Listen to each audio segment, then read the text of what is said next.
welcome to How to Garden. Today I'm going to show you how to propagate Plumaria. It's not a terribly hard thing, but there's a couple steps you got to follow. So first things first, I'm going to hunt down a nice branch. Now you do this from cutting, and see, here's a nice branch right here. And taking a cutting is kind of not what you're doing. You just snap it off. Just like that.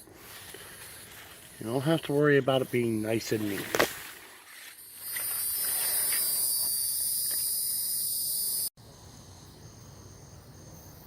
Now that I got to get your cutting, this is a cutting of a yellow Plumaria that I took off of a job site earlier this year.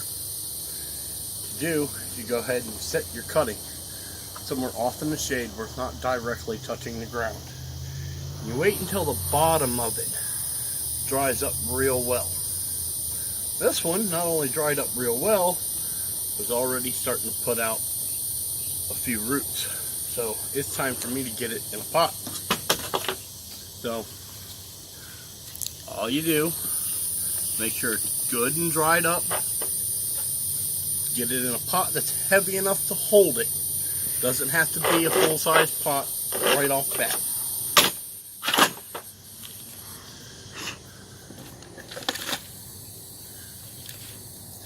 Only put a couple of inches of soil in your pot, then put it in.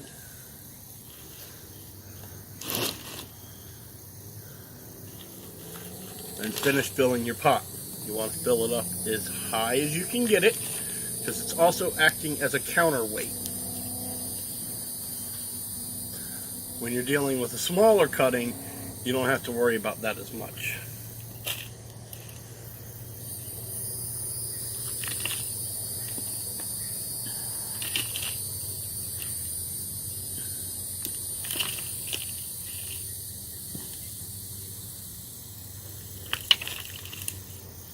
Pack it in real nice and tight. Don't skimp on that. Helps hold it in place.